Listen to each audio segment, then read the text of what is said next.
Paano nga ba natin makikilala si Jesus or how to get closer to Jesus?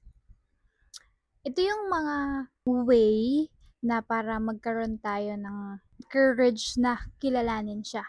Kasi nung mga panahong wala akong knowledge pagdating sa Word of God, mga napapakinggan ko na yung mga ganito. Tulad nung sa watching Christian videos or kaya listen podcast. Malaking tulong yun kasi um, lalo na yung mga testimony nila, talagang makikita mo kung paano sila sinave sa kanilang mga buhay and paano binago ni Lord yung mga buhay nila. Inspiring yung video na yun. Magkakaroon ka na ng curiosity na paano ba na gumagalaw sa buhay natin si Lord? Paano ba natin siya na mas makikilala pa? Gustuhin mo na siyang kilalanin. Yan. And next is mag-attend kayo ng church or ministry. Kahit hindi yun ganun kalakihan, basta totoong follower ni Christ, follower ni Jesus Christ, kakatulong na magkaroon ng relasyon sa Panginoon. Yun. And to grow your faith in God and um, to guide you to know Him more and to help you to answer your question about God. Lalo na din ako, kailangan ko din ng tulong ng mga pastor or kaya pari, ganyan, 'di ba? And or kaya kahit hindi naman pastor or pari, pwede din yung mga fellow believers talaga ni Jesus Christ. Malawak na ang kanilang paniniwala, kumbaga mature na sila sa part na yon. Yon, kaya maganda rin na magkaroon kayo ng church or ministry yan. And next is yung talk to God. Always talk to God because nakikinig siya. Lalo na yung mga kahit yung buong araw mo, isabihin mo sa kanya kung ano bang nangyari sa araw mong to, kamusta ka ba, okay ka ba, ganyan. Kasi si Lord talagang makikinig yan. Kasi hindi naman palaging pwede 24 hours kang mag-o-open sa mga closeness mo, sa mga kilala mo, ganyan. Kasi may sarili-sarili din silang buhay.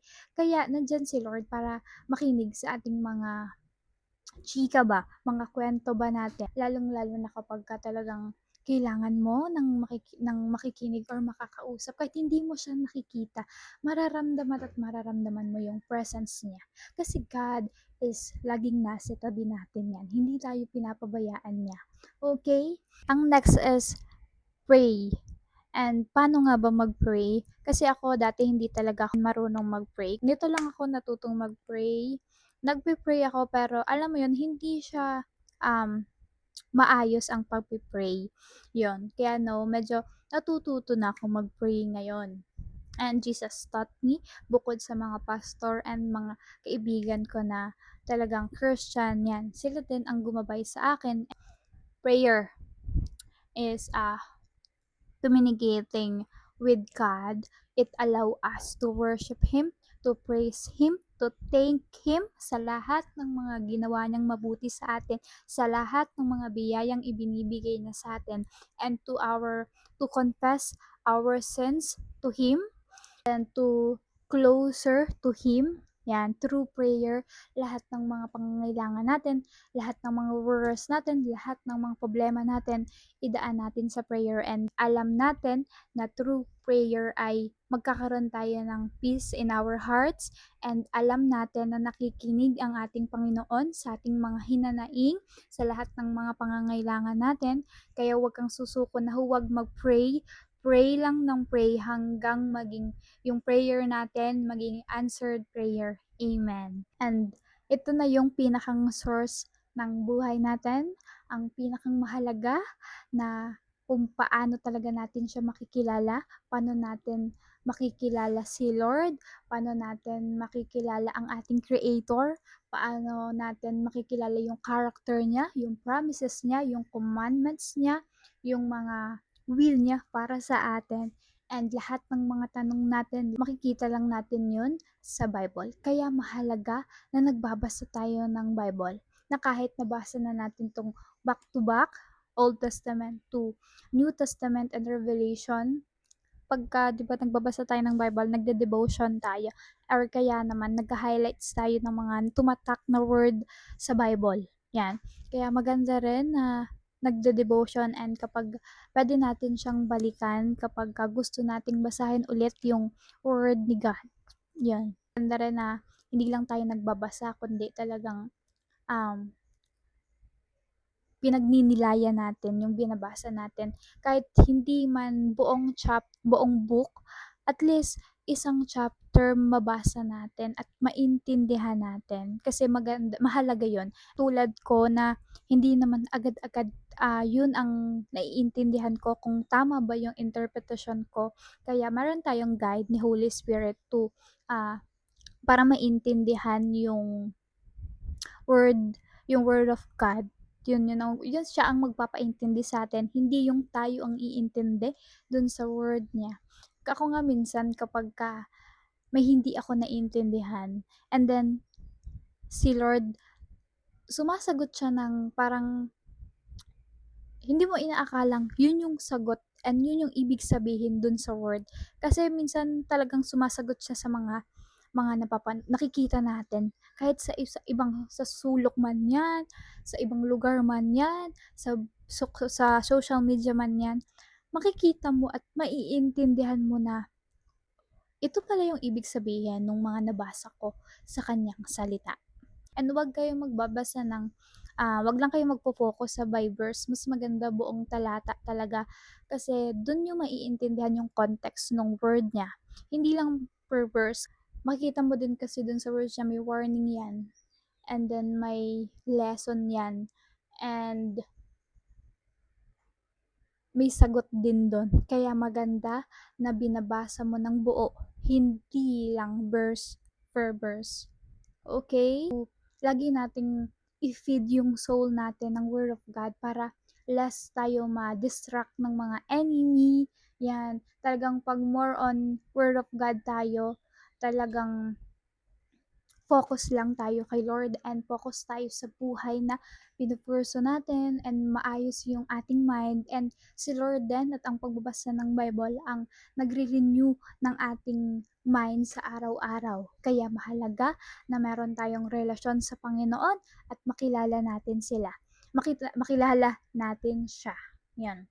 And alam nyo ba, ang pagbabasa ng Bible is doon mo mafe-feel na talagang buo ka. Tulad ko na hindi talaga ako okay. Parang kailangan ko ng comfort, kailangan ko ng um, maayos na pag-iisip.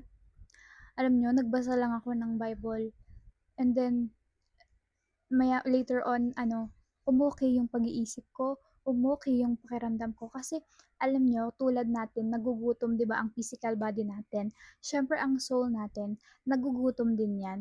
And then, kailangan natin ng Word of God para mas maging full tayo, maging maayos tayo. Hindi lang ang ating pangangatawan, kundi ang ating soul. Magkakaroon ka ng fruit of the Spirit kapag nagbabasa ka ng Bible, and dun malilinawan yung mata mo na lahat maiintindihan mo kung bakit nangyayari ang lahat ng to dito sa mundo, kung bakit nangyayari ang ganito sa buhay natin. And sabi nga nila, everything happens for a reason, 'di ba? Kaya lahat talaga habang kinikilala mo si Lord at habang binabasa mo yung kanyang salita, maiintindihan mo lahat yan, maiintindihan mo kung ano yung mga nangyayari sa buhay mo. Kahit sabihin man natin, hindi naman natin deserve, it's okay, ganun talaga ang buhay, talagang malapit talaga sa, alam mo yun, ikinakasakit talaga ng isang follower ni Jesus Christ is lagi talagang nasasaktan, inuusig, and all. But always trust the Lord. Laging focus lang kay Lord at huwag kang lilihis kasi ang gusto ng enemy ay malungkot ka, lugmo ka parati. But mas malaki ang ating Panginoon compare sa ating mga kaaway, compare sa ating mga kalungkutan sa buhay. I'm not invalidate the feelings ng mga nanonood.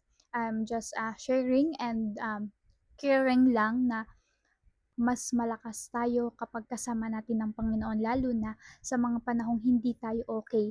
Kasi si Lord, makikita mo kung gaano magre-reveal and kung paano gumalaw si Lord sa buhay mo. Paano kanya hihilahin pabalik sa maayos na buhay, magkaroon ng liwanag yung buhay mo. Si Lord ang buhay natin, si Lord ang ating creator, and tayo ang creation niya. Kaya always read the Bible, and sabi nga dun sa word niya, today is your salvation, not tomorrow. Hindi natin alam ang mga mangyayari kinabukasan. Kaya mas maganda na ngayon pa lang, kilalanin mo na si Lord, alamin mo na kung sino si Lord, and later on, magiging masaya ka, and talagang sasabihin mo na lang, worth it na meron kang Diyos sa buhay mo. And salamat kasi nakilala mo siya. Salamat kasi sinalba ka niya. Salamat dahil iniligtas ka niya at ginagabayan ka niya sa araw-araw. Kaya, wag mo nang magbabukas pa. Hindi ngayon, ngayon. Okay? Sa araw-araw, lagi niyong isama si Lord sa buhay niyo. Araw-araw, lagi niyong kausapin. Araw-araw, hindi lang Sunday, hindi lang Wednesday, kundi araw-araw niyong kausapin. Isama niyo saan man kayo magpunta sa inyong paglalakbay dito sa mundo. Yan, lagi niyo siyang isama. Huwag niyong iiwan at huwag niyong hahayaan na hindi niyo nakakausap si Lord sa araw na to. Yun lang, and maraming salamat sa time mo.